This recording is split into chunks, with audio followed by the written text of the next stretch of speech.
Magandang araw mga paos. Sa patuloy nating pagtuklas ng mga kaalaman, sa pagkakataong ito ay susubukin din natin ang ating mga kakayahan. Bilang bagong segment sa ating channel ay magkakaroon din tayo ng quiz video. Bilang libangan na rin at pagsukat ng ating mga nalalaman. Hindi na tayo gagamit pa ng multiple choice. Diretso na nating isipin kung ano ba ang ating isasagot. Good luck sa inyo mga paos. Ilang pangulo ba ng Pilipinas ang bar top notcher?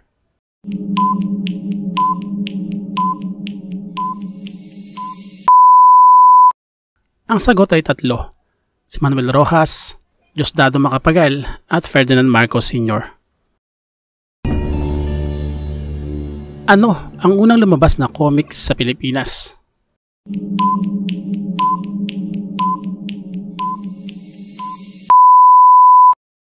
Ang sagot, Halakha Comics.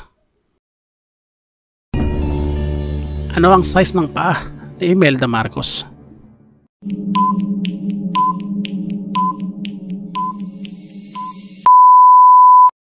Ang sagot, size 8. Sino ang tunay na Lola Basyang?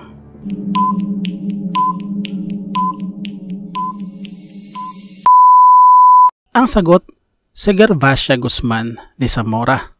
Siya naging batayan ng manunulat na si Severino Reyes. Anong taon naganap ang pinakamalakas na pagputok ng Bulkang Mayon?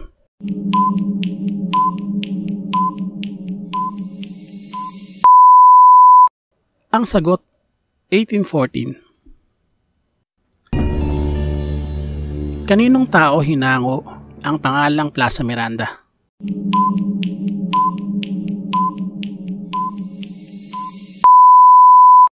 Ang sagot, Jose Sandino y Miranda. Sino ang naging unang Miss Philippines sa ating bansa?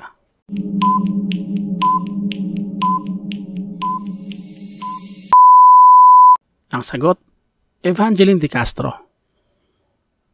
Sino naman ang nagpangalan ng Pilipinas sa ating bansa?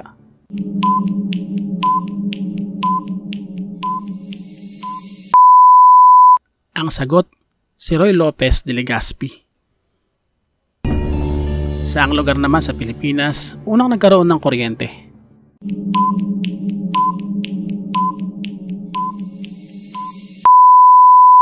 Ang sagot, sa Plaza Goiti sa Manila. Sino ang pinakakilalang bayani ng Pilipinas na nailibing sa Paco Cemetery?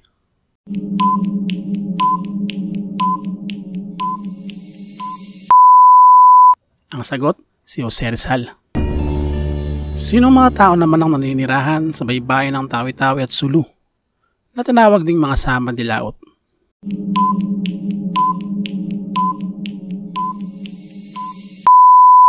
Ang sagot, ang mga Badyaw. Anong uri ng gintong pera ang natuklasan ng isang magsasaka at ni Jose Rizal sa Calamba, Laguna?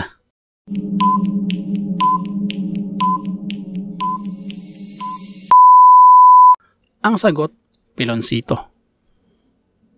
Sino naman ang kauna-unahang babaeng senador sa Pilipinas?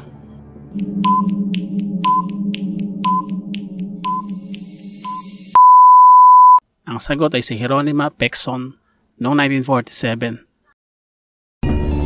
Anong bundok sa Pilipinas ang tinatawag ding Devil's Mountain?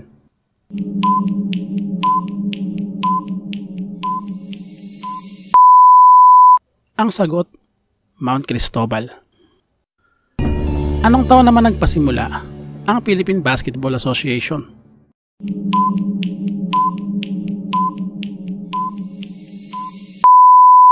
Ang sagot, 1975. Anong taon naman nagtapos ang martial law?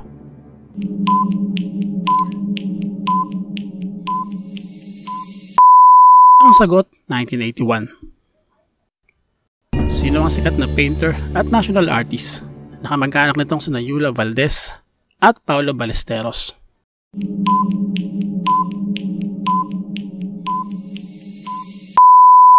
Ang sagot, si Fernando Amorsolo.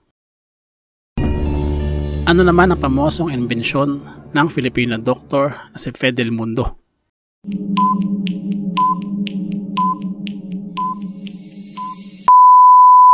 Ang sagot, bamboo incubator. Saan naman matatagpuan ang Enchanted River sa Pilipinas?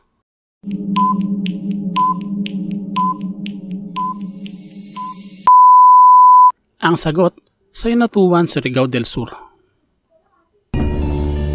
Saang lugar naman na exiled si Apolinario Mabini noong 1901? Ang sagot ay sa Guam. Kanino naman kinuha ang pangalan ng Boxer Codex na sinasabi naglalaman daw ng mga sinaunang kaalaman patungkol sa ating bansa?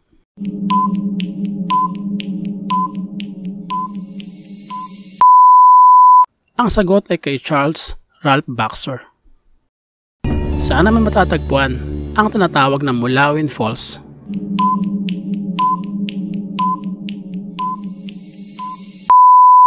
Ang sagot ay sa Tinig sa Abra. Ano ang unang natalang revolusyon sa Pilipinas laban sa mga Kastila?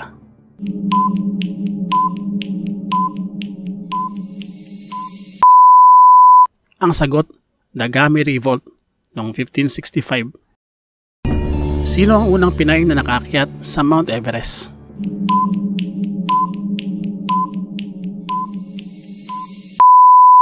Ang sagot ay si Noel Wenceslao. Saang lugar naman sa Pilipinas matatagpuan ang Bantayog ng Kapayapaan?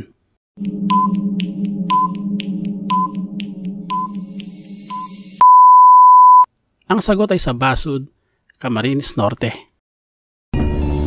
Sino naman ang lumikha ng comics character na si Suma?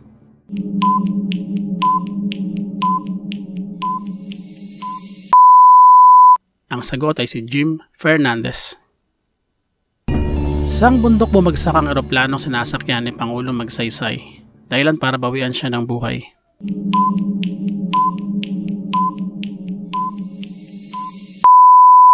Ang sagot ay sa bundok Manunggal. Anong edad sinasabing natutong bumasa at sumulat si Jose Rizal?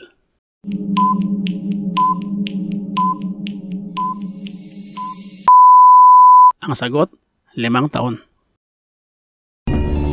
Ano naman ang tawag sa pinakamalalim na bahagi ng karagatan sa Pilipinas?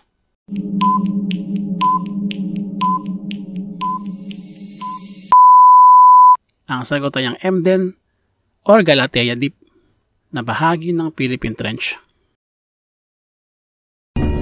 Sino naman ang kauna-unang Filipino Olympian?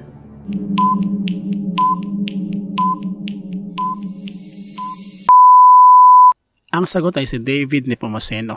Siya ay lumahok sa 1924 Paris Olympics. Sino naman ang sinasabing Pilipina na nakaimbento ng banana ketchup?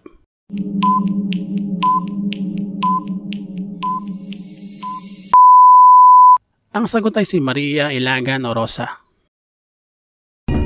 Sino naman ang kauna-unang Pangulo ng Estados Unidos na bumisita sa Manila?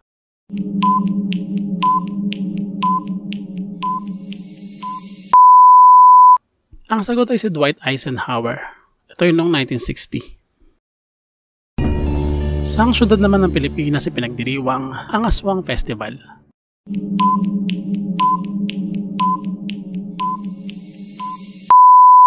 Ang sagot ay sa Roa City sa Capiz. Sinong Pangulo din ang naging guro ng Pangulong si Noynoy Aquino?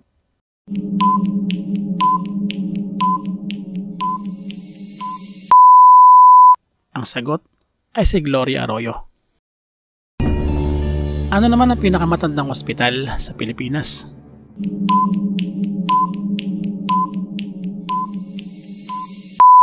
Ang sagot ay ang San Juan de Dios Educational Foundation. Sinong Pangulo naman ng Pilipinas ang nasa unreleased 2,000 peso bill?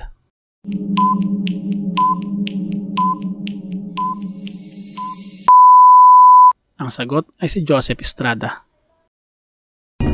Sino naman ang nagtatag ng Girl Scouts of the Philippines?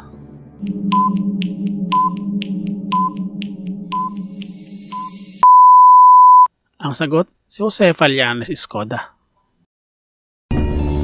Ito naman ang kilala at peke na sinaunang dokumento at mga batas sa ating bansa.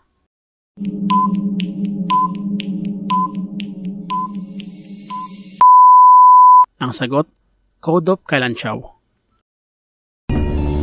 Anong taon naman nilisa ni General Douglas MacArthur ang Pilipinas at binanggit ang mga katagang I shall return?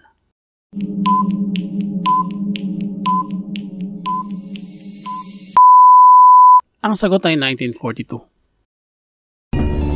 Sino ang binansagang pioneer in the Philippine architecture?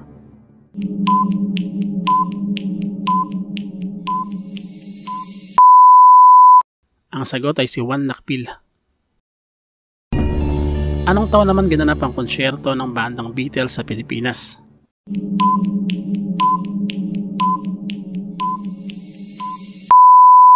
Ang sagot ay 1966. July 4, 1966. Ano ang pinakamalaking perlas sa buong mundo na natagpuan sa ating bansa at pag-aari ng isang Pilipino?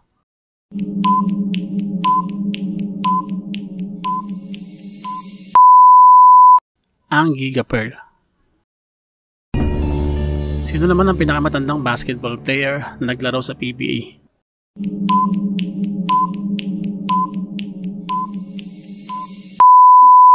Ang sagot ay si Robert Sani Jaworski. Sino naman ang binansagang Father of Philippine Journalism?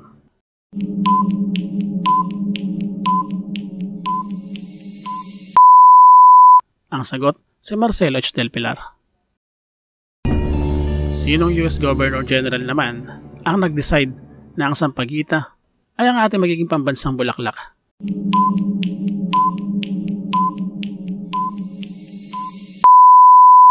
Ito ay si Frank Murphy. Sino naman ang may Filipino root na Hollywood actress na gumanap na bida sa pelikulang Final Destination 6?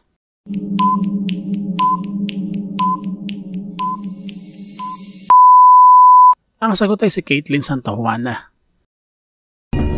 Sino naman ang Pangulo ng Pilipinas na tinaguriang ama ng Bangko Sentral?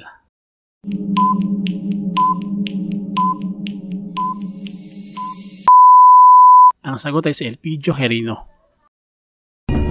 Anong gamot naman ang naimbento ng Pilipino doktor na si Abelardo Aguilar noong 1949?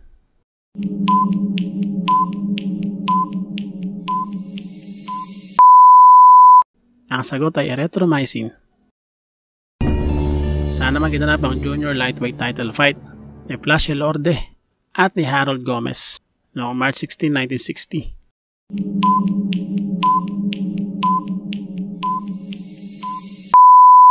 Ang sagot ay sa Araneta Coliseum. Sinong Pangulo ng bansa ang tinaguriang The Bard from Bohol?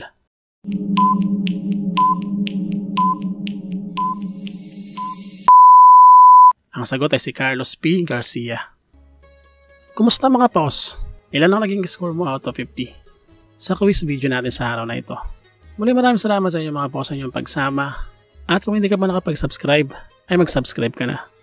Maraming salamat sa inyo mga paus at see you sa next episode. Bye-bye.